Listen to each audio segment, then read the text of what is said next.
Tere tulemast, välisajakirjanikud. Kõigepealt ütle lihtsalt, Et ma olen elus ja teie kõik olete tunnistajad. kuna valeuudis on ümber lükatud, soovin anda ülevaate operatsioonist Mürisev lõvi. President Trumpi visionäärliku juhtimise all tegutsevad Ameerika ja Iisrael Iraanis koos suure otsusekindluse ja enneolematu jõuga. Operatsioon Rising Line loodi selleks, et kõrvaldada olulised eksistentsiaalsed ohud, mida kujutab endast ajatolla režiim. Režiim, mis peab sõda Ameerika Ühendriikide, Iisraeli ja Iraani rahva vastu. See režiim on 47 aastat hüüdnud Surm Ameerikale, surm Iisraelile ja toonud surma oma rahvale. Meie eesmärki on 3. 1. Kõrvaldada tuumaoht. 2. Ballistiliste rakettide oht. Ja lõpuks mõlemad, enne kui need sügavale maa alla maetakse ja muutuvad. Ja 3. tähendab see tingimuste loomist, et Iraani rahvas saaks oma vabaduse, et nad saaksid oma saatust ise määrata. Täna ei ründa ajatollade režiim mitte ainult Ameerika Ühendriike, mitte ainult Iisraeli. See ei ründa mitte ainult Iraani rahvast, vaid ründab kogu Lähis-Ida ja kaugemalgi.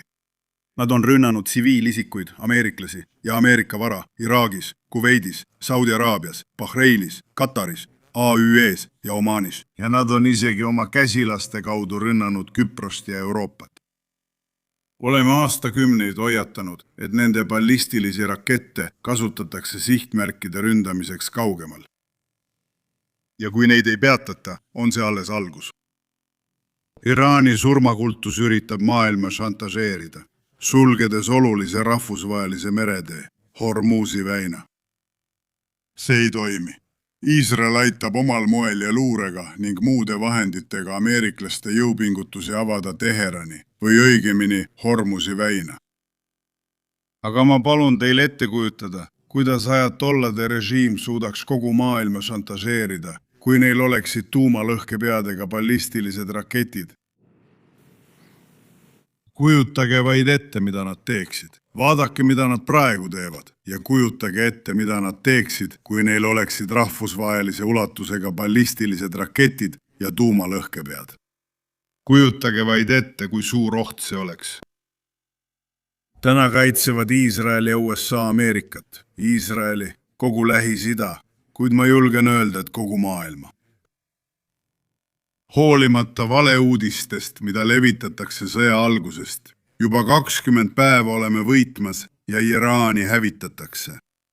Iraani rakettide ja droonide arsenal on massiliselt kahjustatud ja hävitatakse täielikult. 100 nende laskeseadeldised on hävitatud. Nende raketivarud saavad tugevalt pihta, samuti ka tööstused, mis neid toodavad. See on järjest olulisem. Hävitasime rakette ja suure osa tuumataristust. Aga nüüd hävitame me tehaseid, mis toodavad nende rakettide ja tuumarelvade valmistamiseks vajalikke komponente, mida nad üritavad toota. Me likvideerime nende tööstusbaasi viisil, mida me varem pole teinud. Iraani õhutõrje on muudetud kasutuks. Nende merevägi on merepõhjas. Täna tabasime nende ülejäänud mereväge Kaspia merel. Õhujõud on peaaegu hävitatud. Iraani juhtimine ja kontroll on täielikus kaoses. Ma võin öelda, et meil on veel tööd teha ja me teeme seda. Ja tahan need esialgsed märkused lõpetada veel ühe valeuudisega. Nimelt, et Iisrael on kuidagi tirinud Ameerika Ühendriigid konflikti Iraaniga. Kas keegi usub, et president Trumpile saab öelda, mida teha? Olge nüüd, president Trump teeb otsuseid, mis tema arvates on Ameerikale parimad. Võin lisada, et see on hea ka tulevastele põlvkondadele. Antud juhul on need huvid täiesti selged, nagu ka meie saavutuste selgus. Koos, tihedas koostöös president Trumpiga, tihedas koostöös Ameerika Ühendriikide ja Iisraeli vahel. Meie armeed, meie luureteenistused, me saavutame eesmärke välgukiirusel. Tahaksin veel midagi öelda. Juba 40 aastat on öeldud, et Iraan ohustab Iisraeli ja maailma. Ning see on tõsi. Kas tead, kes veel seda ütles? President Trump 47 aastat tagasi, kui Iraani bandiidid hõivasid Ameerika saatkonna, ütles ta, kui ohtlik see režiim on. Oma esimesel ametiajal ei vajanud ta mingit veenmist. Ta ütles, et Iraani tuumaleping oli halvim, mida ta näinud, ja lahkus sellest enne teist ametiaega, enne tagasivalimist. Käisin temaga Mar-a-Lagos kohtumas. Esimene asi, mida ta mulle ütles, oli: Bibi, peame tavama, et Iraanil poleks tuumarelvi. Tema ütles seda mulle, mitte mina talle. Teda polnud vaja ka seekord veenda, miks ta nii ütles. Juba üle 4 aastakümne on see režiim hüüdnud surm Iisraelile, surm Ameerikale. Nad ütlevad, et Iisrael on väike saatan nende teel, suur saatan on Ameerika Ühendriigid. Ja need ideoloogilised fanaatikud, need hullumeelsed, näevad oma elu mõttena lääne tsivilisatsiooni ja seda juhtiva Ameerika hävitamist. Nad võtavad elusid. Nad on vigastanud tuhandeid ameeriklasi Iraagis ja Afganistanis, tapnud merejalaväelasi Beirutis, pommitanud saatkondi ja üritanud president Donald Trumpi 2 korda tappa. Nad šantažeerivad nüüd naftaga. Kujutage vaid ette, milleks nad oleksid võimelised, kui neil hulludel oleksid tuumarelvad ja vahendid nende toimetamiseks igasse Ameerika ja Euroopa linna ning üle maailma. See oleks oht kogu maailmale, kindlasti on see oht Iisraelile, kindlasti on see oht Ameerikale. Selles osas on president Trump ja mina, Iisrael ja Ameerika, täielikult ühel meelel. Kui inimesed ja juhid oleksid ausad, mõistaksid nad, et me võitleme mitte ainult enda, vaid ka nende eest. Räägin 10 maailma juhtidega. Kõik nad teavad seda. Ja eraviisiliselt ütlevad seda kõik. Nad ütlevad seda omavahel, aga mina ütlen seda avalikult. Kogu maailm on sügavas võlas. Sügavas tänuvõlas president Trumpi ees selle eest, et ta juhtis seda pingutust meie ühise tuleviku kaitsmiseks. Aitäh! Vastame nüüd küsimustele. Esimene küsimus on Zack Andersilt Newsmaxist. Härra peaminister, Zack Anders, Newsmax. Nad ei taha juhti, kes viiks läbi ülemineku. Nad ei taha vahetada üht ajatollat teise vastu. Nad ei taha vahetada Hitlerit Himmleri vastu. Küsimus on, kas muutuseks tekivad tingimused, kuid minu arvates on veel vara öelda. Lõpuks otsustab Iraani rahvas ise, kas nad seda näitavad, valivad õige hetke ja on valmis. Nós podemos criar as condições. Aga nad peavad neid tingimusi ära kasutama. Mingil hetkel. Tavaliselt öeldakse, et revolutsioon ei saa õhust teha. See on puhas tõde. Seda ei saa teha ainult õhust. Kuigi õhust saab palju teha ja teeme seda. Aga peab olema ka maapealne komponent. Selle maapealse komponendi jaoks on samuti palju võimalusi. Ja ma luban endale luksust mitte kõiki neid võimalusi sinuga jagada. Kuidas on Pahlaviga, kui rahvas ikka tema nime tänavatel hüüab? Ma ei ütle, kes seal on, kuid arvan, et ta on olnud positiivne jõud. Ta on püüdnud rahvast ühendada ülemineku valitsuse jaoks, demokraatliku ülemineku valitsuse või mõõduka ülemineku valitsuse jaoks. Loodan, et see juhtub, aga arvan, et on veel vara öelda. Järgmine küsimus Richard Engelilt, NBC News. Hea sind jälle näha. Hea, meil on selged eesmärgid, kuidas seda teha ja lõpetada. Me tahame, nagu ma ütlesin, hävitada ballistiliste rakettide programmi, mida me ka teeme. Hävitada tuumaprogrammi, mida me samuti teeme. Ma arvan, et need on saavutatavad eesmärgid, aga ma ei sea selleks ajakava ega taimerit. Ma arvan, et meil on eesmärgid, mida peame saavutama ning me ei loe päevi. Aga ma ütlen, väide, et me tirisime Ameerika Ühendriigid sellesse, on mitte ainult väär, vaid ka lihtsalt naeruväärne. Ma mõtlen, ma arvan, et president Trump ütles seda kõige paremini ja ma olen seda ka ise öelnud, korduvalt.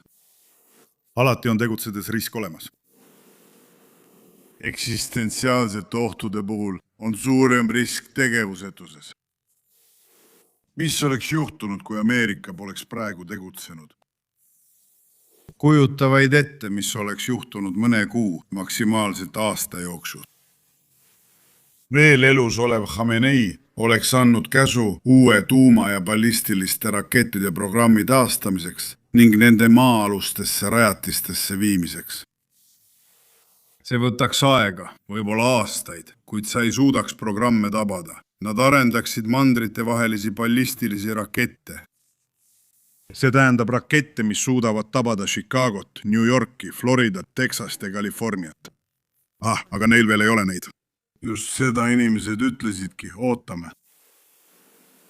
Lase neil see ära teha, lihtsalt oota, aga sa ei suuda neid enam peatada. See on viimane hetk, see võtab natuke aega, tähendab, sul oli mitu kuud aega tegutseda, et takistada neil seda tegemast ja lihtsalt need tööstused hävitamast ning võib-olla selle üleminekuni jõudmast, valitsus Iraanis. Sa istud ja ütled, see ei juhtu järgmisel neljapäeval, seega pole mõtet tegutseda. Ma ütlen teile, tegevusetusega kaasneb tohutu risk, palju suurem kui tegutsemisega. Kui arvad, et naftaturud on täna hädas, kujuta ette Iraani tuumarelvade ja nende kandesüsteemidega. Mõtle sellele väljapressimisele, mida peaksid taluma. Liigume järgmise küsimuse juurde. See on tõsine teema. Mis on küsimus? Võid jätkata. Muidugi ei ole, võid küsida mida tahad, loomulikult, aga sul on naftaväljad, mis praegu leegitsevad. Bensiini hinnad tõusevad järjest kõrgemale. Sõda on Iisraelis populaarne, aga mitte ameeriklaste seas. Kuidas kujutad ette sõjajärgset olukorda? Meil on saavutatavad eesmärgid ja ma ei hakka kõigist lahinguplaanidest rääkima, kuid teeme Ameerika Ühendriikidega tihedat koostööd. Ütlen siis järgmist. Kui oleme eesmärgid saavutanud, ja ma olen seda alati väitnud. Ma usun sellesse ja ameeriklased mõistavad seda, sest oleme tõelised partnerid. Et tegelikult on vaja arendada alternatiivseid marsruute, selle asemel, et läbida kitsaskohti. Läbi Hormuzi ja Babel-Mandebi väinade. Naftavo tagamiseks piisab nafta ja gaasi juhtmetest. Lääne suunas liikudes üle Araabia poolsaare, jõudes Iisraelini, meie sadamateni Vahemerel. Ja nii kõrvaldate täielikult kitsaskohad. See on kindlasti võimalik. Ma näen. Seda kui tõelist muutust, mis tuleb pärast seda sõda. Kuid ma näen ka, et see sõda lõpeb palju kiiremini, kui inimesed arvavad. Ma arvan, et sõjas tuleb vastu pidada kindlameelselt. Churchill ütles, et demokraatiad kannatavad demokraatlike unede all, nagu ta seda nimetas, ja et nad ärkavad alles siis. Tema sõnul võib olla alles siis, kui nad kuulevad kongi, ohukime kongi, nagu ta seda väljendas. Kas kuuled ohukime kongi heli? Ohukimekongi tähendus on see, kui Iraan saab tuumarelvi ja ballistilisi rakette. See pole lihtsalt kimekong, vaid apokalüpsis. Ära lase sellel juhtuda. Juhtide ülesanne on võtta seisukoht ja rääkida inimestele tõtt, isegi siis, kui see on ebamugav. See on see, mida sa pead tegema. Juhtidel on kohustus ohtu õigel ajal märgata ja tegutseda. Isegi kui sina seda alati ei näe. Loodan, et inimesed tunnustavad aja jooksul president Trumpi otsuse tarkust, julgust ja juhtimist. Koostöö näitab, et Ameerika Ühendriigid ei võitle Iisraeli eest, vaid koos Iisraeliga, et kaitsta meie tulevikku ja tsivilisatsiooni barbarite eest. Järgmine küsimus, üks küsimus. Kai Azriel või I24 News, aitäh! Peaminister Kai Azriel, I24 News. President Trump ütles täna, et talle ei meeldinud Iisraeli rünnak Iraani gaasiväljadele. Kas president teadis Iisraeli rünnakust sellele gaasiväljale? Kas kiitsite selle heaks ja kas näete märke Iraani režiimi kokkuvarisemisest? Milliseid garantiisid annate Iisraeli avalikkusele? Kui riik taastub, ei tule uut sõjalainet Iraaniga 5 või 10 aasta pärast. Härra president. Kõigepealt 2 asja. Esiteks fakt, et Iisrael tegutses Slovja gaasikompleksi vastu üksi. Teiseks fakt. President Trump palus meil tulevased rünnakud peatada ja me peatame need. Mida me näeme? Mis juhtub, kui ilmnevad märgid, et Iraani režiim variseb? Neid on palju, sooviksin kõik avaldada, aga ma tunnen seda. aga ma ütlen sulle, ma annan sulle nüüd lubaduse, et tuleb palju märke, nad varisevad kokku. Ma võin sulle öelda, et me töötame selle nimel, et luua tingimused, et see juhtuks. aga see võib ellu jääda, võib-olla ei jää ka ellu. Kui jääb, siis on see palju nõrgem. See on oma kõige kehvemas seisus. Ilma aastakümnete pikkuse tööstuse, surmatööstuse ja paljude teiste võimeteta, mis neil on. Ja varustatud kogemuse ja teadmisega, et kui nad uuesti proovivad, saavad nad veelgi tugevamalt pihta.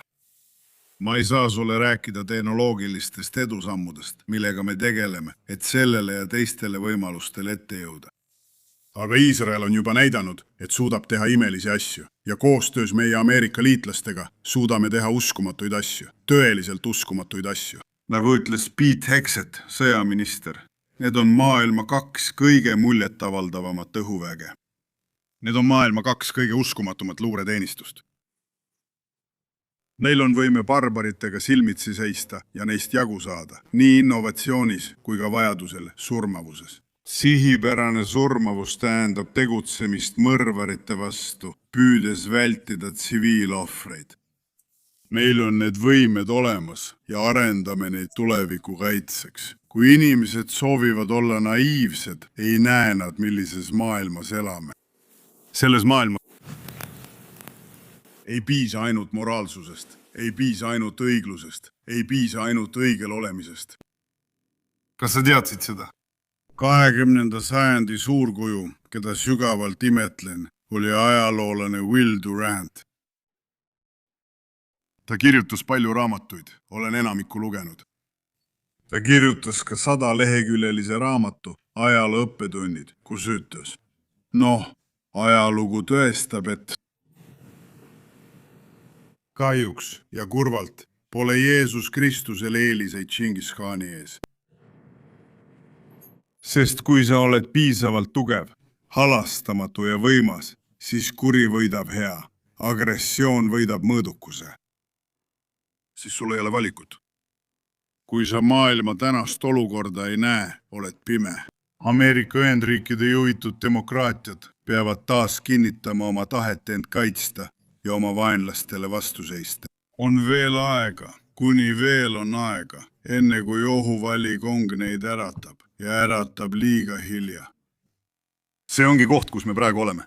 Fakt, et inimesed seda ei näe. Fakt, et suur osa meediast jätkab valeuudiste levitamist, aga ka palju lühinägelikkust. Nad ei näe ajaloolist perioodi ega võitlust, milles oleme, kuid see ei muuda neid tõdesid olematuks. Me peame olema tugevad, peame olema relvastatud, peame olema võimsamad kui barbarid. Muidu ei ole nad ainult meie väravate taga, vaid murravad need maha ja hävitavad meie ühiskonnad. Seda teebki Iisrael koos Ameerika Ühendriikidega. Ja ma olen väga uhke selle üle, et Iisraeli rahvas seisab kindlalt, et Iisraeli armee seisab kindlalt. Alates 7. oktoobrist tõusid meie rahvas ja sõdurid taas jalule nagu lõvid. Kaitstes end ja liitudes oma Ameerika sõpradega, kaitseme ka kogu maailma. Aitäh! Järgmisena Tom Burridge, ABC News. Tom Burridge, ABC News. USA ja tema liitlaste vastaste rünnakute kasv Pärsia lahes ning energiahindade ja üldise hinnataseme kiire tõus riigis. Sõjas hukkunud sõjaväelased tõstatavad küsimuse, kas eksitasite valitsust konflikti alustamisel? Ja kui kaua peavad ameeriklased seda hinda edasi maksma? Ma ei petnud kedagi ja ei pidanud president Trumpi veenma, kui tähtis on takistada Iraanil tuumaprogrammi maa all arendamist ning tuumarakettidega USA ohustada. Tema mõistis ja selgitas mulle, mitte vastupidi. Ja ma usun, et meie koostöö on ainus viis selle katastroofilise arengustsenaariumi vältimiseks. Sõjaväelaste kaotus on valus. Minu sõjaväeteenistuse alguses suri üks kaasvõitleja minu käte vahel. Kaotasin venna, kes juhtis Entebbe päästeoperatsiooni ja võitles terroristidega. Leinavate perede jaoks on hind väga suur. Ma avaldan neile ja Ameerika rahvale, Iisraeli rahva kaastunnet. Vabadus on hindamatu. Sellel on oma hind. kuid kui sa pole valmis seda kaitsma, kui sa ei seisa vastu türanniatele, kes tahavad massihävitusrelvi, pole sul tulevikku. Teeme, mis võimalik. Nafta hindade tõusude ja tippude puhul tead, et need tõusevad ja langevad. Ameeriklased töötavad kõvasti ja me püüame neid igati aidata, et avada Hormuse väin. Kui neil see õnnestub, ja ma usun, et õnnestub, siis langevad nafta hinnad. Aga kui sa ütled, et olgu, ma kannatan praegu ja inimesed kannatavad, siis ma ei peaks midagi tegema. Kas peaksin lihtsalt väljapressimisele alluma ja lubama Iraanil arendada tuumarelvi ning ballistilisi rakette nende toimetamiseks? New Yorgis ja Los Angeleses hakatakse teid välja pressima viisidel, mida te ei suuda ettegi kujutada. Ma arvan, et see sõda on paljastanud, mis Iraan tegelikult on. Teate küll, me oleme aastaid öelnud, vaadake neid inimesi, nad teevad asju, mida normaalsed režiimid ei tee. Ma ei kuule isegi Ameerika Ühendriikide vastaseid hüüdmas surm Ameerikale, surm suurele saatanale, ega tapmas 10 000 oma rahvast. Nii lihtsalt 2 päevaga.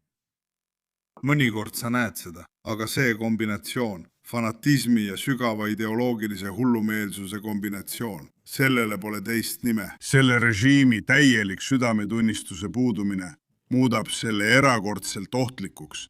Mitte ainult Iisraelile ja USA'le, vaid ka kõigile nende vahel ja kaugemale. Ja asjaolu, et seda ei tunnistata. Sa küsid minult, mida inimesed arvasid 30-ndatel. Kui eksisteeris halastamatu, mõrvarlik režiim hullumeelse juhi all, kes vallutas ühe riigi teise järel. Ta tegi seda väga järjestikuliselt. Mida nad ütlesid? Nad ütlesid. Mida nad ütlesid? Jääme sellest kõrvale. See pole meie sõda ega probleem. Võib-olla on need ainult juudid. Me pole õppinud mitte midagi, absoluutselt mitte midagi, nende 80 aasta jooksul. Me ei suuda näha ohtu, mis varitseb. See ei varitse. See on mudast välja tulnud. See on otse meie ees. See pritsib. Veri on otse meie peal.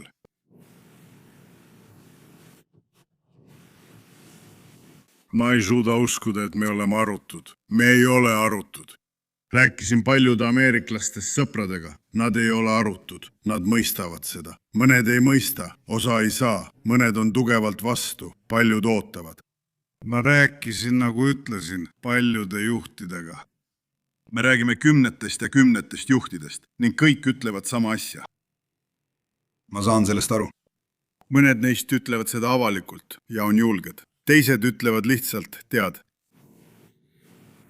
Ma ei tea. Ma tahaksin aru saada, aga mõned inimesed minu riigis ei saa aru või minu meedia on minu vastu ja nii edasi.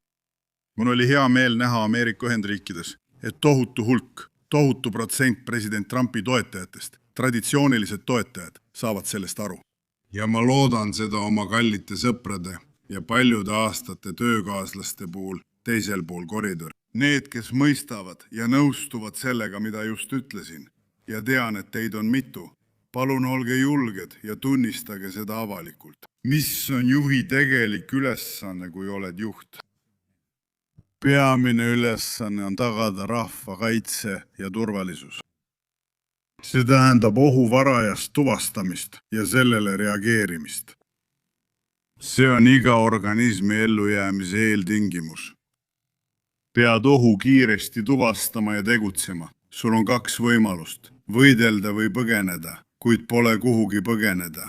Iraan võib jõuda igale poole maailma. Pead võitlema. Oleme selles punktis. Pole hilja, veel on aega. Ma tahan lihtsalt julgustada kõiki, kes nõustuvad sellega, mida president Trump ütleb, ja ka sellega, mida mina ütlen, tegutsema. Ma ei pidanud president Trumpi milleski veenma. Teda ei pidanud veenma. Ta käitus kui liider, kaitstes riiki ja tulevikku. Suur aitäh kõigesteks. Järgmine küsimus on Alex Treimanilt, JNS-isteks. Teie selja taga, härra peaminister, avas Hezbollah uue rinde Iisraeli vastu ja tulistas rakette tsiviilisikutele. Nüüd on maismaaväed Liibanonis.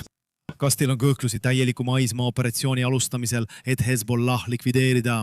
Kuidas mõjutaks Hezbollah likvideerimine Iisraeli ja Liibanoni suhteid piirkonnas? Alex, ma ei saa meie lahinguplaani detaile avalikustada, kuid Hezbollah ei ole enam endine. ma ütlesin oma esialgsetes märkustes heebrea keeles, et nad rääkisid 150 000 raketist, mis neil olid, ballistilistest rakettidest. Meil oli tuhandeid terroriste. Ridvan oli maa all, meie aia ääres, valmis tungima. Me tõrjusime nad tagasi ja hävitasime enamiku nende raketivõimest 6 tunniga. Alistasime Nasrallahi ning hävitasime kõik Hamasi või õigemini Ridvani liikmed. Taristu meie piiri ääres. Nüüd on meil turvakoridor, turvatsoon, mis on loodud selliste sissetungide vältimiseks ja meil on tulevikuks plaanid. Meie peamine pingutus on suunatud Iraanile. Kui režiim kukub, tead, et ka Hezbollah kukub koos sellega, aga igatahes töötame oma plaanide kallal nii, et saaksime ka selle ohu kõrvaldada. Viimane küsimus Jeremy Godwinilt CNN-ist. Härra peaminister Jeremy Diamond CNN-ist, tore teid näha. Teie mõrvasite Iraani kõrgeima juhi ja 10 teisi kõrgeid ametnikke. Selle tulemus on seni olnud uue kõrgeima juhi nimetamine, keda peetakse veeldi karmima käega juhiks kui tema isa. Iraani režiim ei näita seni mingeid kokkuvarisemise märke. Mida ütleksite neile, kes arvavad, et nende inimeste tapmine hoopis tugevdab Iraani karmimat liini? Olete endiselt kindel, et strateegia toob režiimi vahetuse? Te mainisite, et lubasite president Trumpile tulevikus nafta- ja gaasirajatisi mitte rünnata. Kui president Trump ütleb, et nafta hinnad on liiga kõrged ja sõda tuleks lõpetada, siis te kuulate teda. Ja kas te vajate Ameerika Ühendriikide toetust, et seda kampaaniat üksi jätkata? See oli ainult üks küsimus.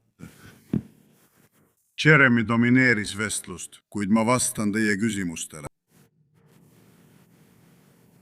Ma ei tea täpselt, kes praegu Iraani juhib, Mojtaba. Tema suur asendus ajatolla. Ta pole avalikult ilmunud.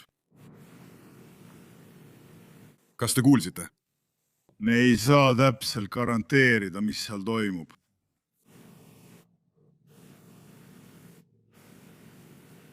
Olukord on hetkel äärmiselt ebaselge. Me näeme, et seal sees on tohutult palju pinget.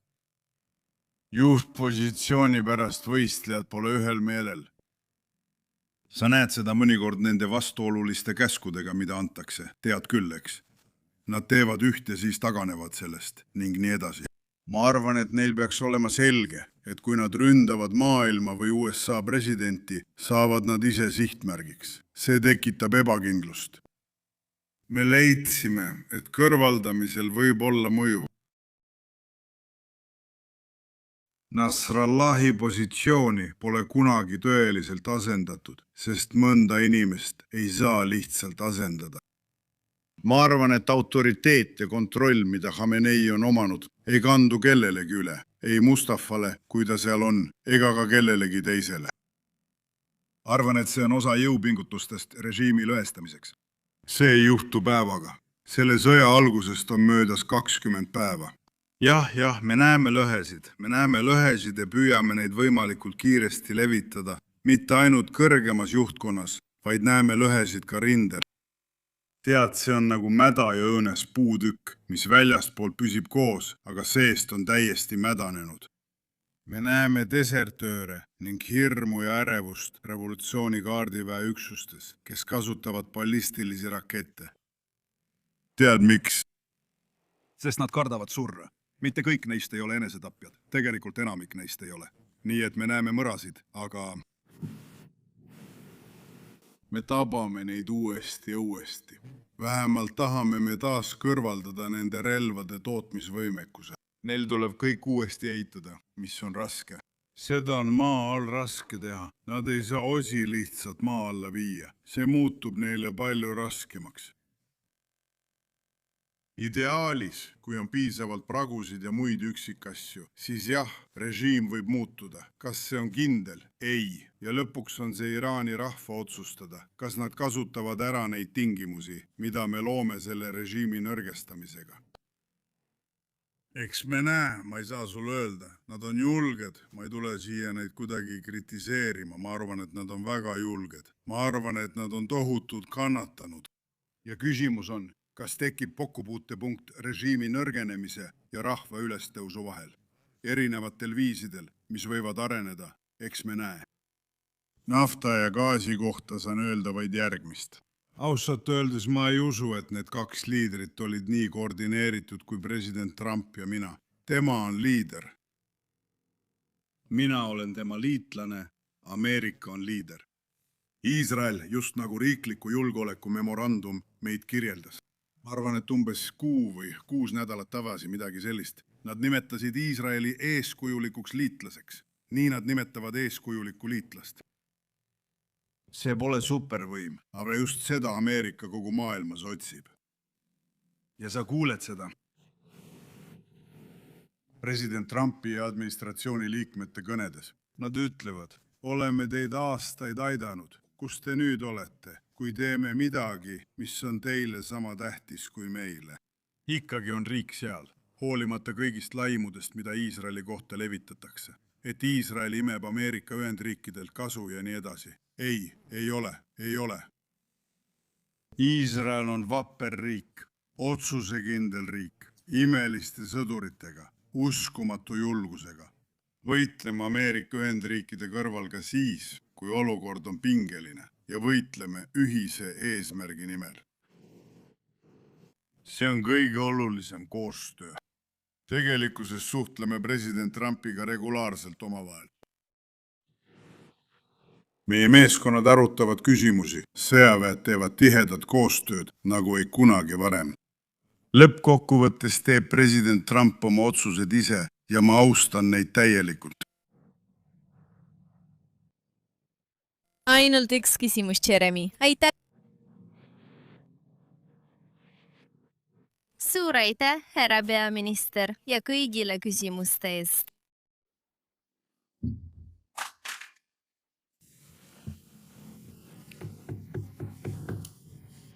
Inimesed põhjas kannatavad. Iisraelil on rasked ajad, eriti põhjas elavatel inimestel. Praegu seisavad põhjaelanikud silmitsi üsna keerulise olukorraga. Põhjas kannatatakse. Põhjapiirkonna elanikud seisavad praegu silmitsi äärmiselt keerulise ajaga. Põhjas kannatatakse. Lõpetame nüüd.